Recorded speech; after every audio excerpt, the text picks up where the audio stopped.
When viewed from other countries, America is often seen as a beautiful place where almost all problems have been solved. The most significant issue that remains to be addressed is the injustice faced by various minorities. However, behind the glossy facade, there are often areas where you would hardly want to live. One such area is located in the state of Louisiana, along the Mississippi River, between Baton Rouge and New Orleans. The 137-kilometer stretch is sometimes referred to by locals as the Chemical Corridor, but its second name will send shivers down your spine. This zone is better known in the world as Cancer Alley. Once there had been green corn and cane fields, the air was clean and fresh. The locals made a living by fishing, and the fish practically leaped into their hands from the rich waters of the Mississippi. However, the development of the petrochemical industry forever changed the landscape of this area. The first wave came in the late 1940s. Tax breaks in the state attracted large industries. At that time, chemical plants were built right around Baton Rouge and New Orleans, but gradually they spread farther and farther along the Mississippi River, which served as a convenient transport corridor for the movement of raw materials and finished products. For a long time, a significant part of the local population was African American, with their ancestors once being slaves on this land. Initially, they even welcomed the appearance of factories, thinking they would get better jobs than they had before. Their naive dreams were shattered by harsh reality. Factory owners brought workers with them, most of whom lived in areas far from the polluted zone. They often refused to hire locals, citing various reasons. In the 1980s, there was a second massive influx of environmentally polluting industries. But for local residents, not much changed in terms of employment. Their average income level remained one of the lowest in the country. This brings us to a town on Cancer Alley called St. Gabriel. Its population is about 6,500 people. Back in the mid-1990s, a study was conducted regarding the employment of the city's residents. It turned out that they accounted for only 9% of full-time jobs. Meanwhile, every new factory coming to these lands promised employment to the city's inhabitants. Naturally, no one was in a hurry to fulfill the promise. The mayor of the city believes that the true reason why companies do not want to hire people living close to the factories is the high risk that such workers would be deeply concerned about environmental pollution issues. The appearance of some local towns is depressing, with poverty visible to the naked eye. Small single-story houses look unattractive. There is a lot of garbage in the area.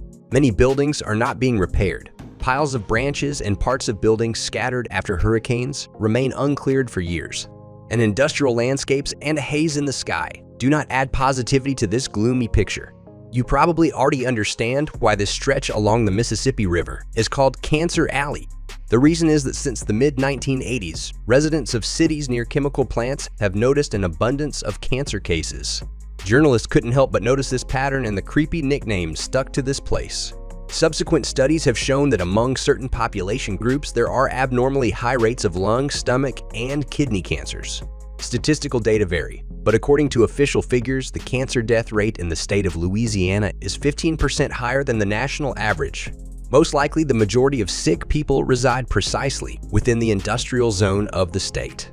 However, there is another statistical problem. It lies in the fact that people living around petrochemical plants do not seek medical assistance before death due to financial or social reasons. For example, in St. Gabriel, beyond the poverty line, about 20% of the population resides, one of the worst figures in the country.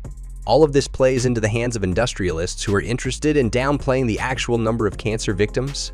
But there are places where cancer mortality rates exceed all statistics.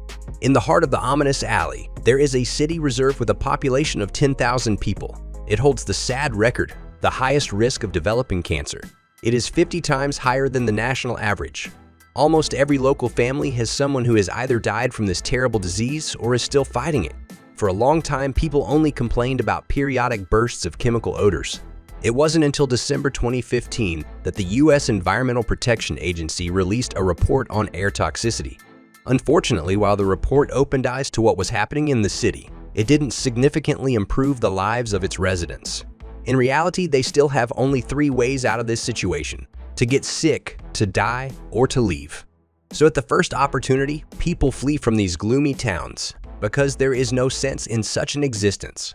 Along the 137-kilometer stretch of Cancer Alley, there are approximately 200 facilities that process toxic chemicals such as oil, ammonia, and chlorine. They produce chemical fertilizers, plastics, and pesticides. In total, this small area accounts for 25% of all petrochemical production in the United States. Meanwhile, the states occupy 1/5 of the entire global market. It is clear that the Louisiana industrial cluster can easily compete with the largest states in terms of petrochemical production volumes. The density of facilities is so high that the industrial landscape is almost continuous over a stretch of 140 kilometers. We can only guess about the volume of harmful substances that end up in this land and the air. In total, about 400,000 people are affected by the negative impact of the facilities directly associated with Cancer Alley. The majority of them are African Americans. Such data is provided by Inside Climate News, a nonprofit news organization specializing in environmental journalism. These data vary significantly from publication to publication, but it's important to understand that those living in close proximity to the facilities are most affected. Cancer Alley is a paradise for those who wish to build a chemical plant. There is a lot of inexpensive land here, which is ideal for the construction of large facilities. As a bonus, you can get easy access to waterways. Government officials are also encouraging, equating the presence of investment from industrialists with progress.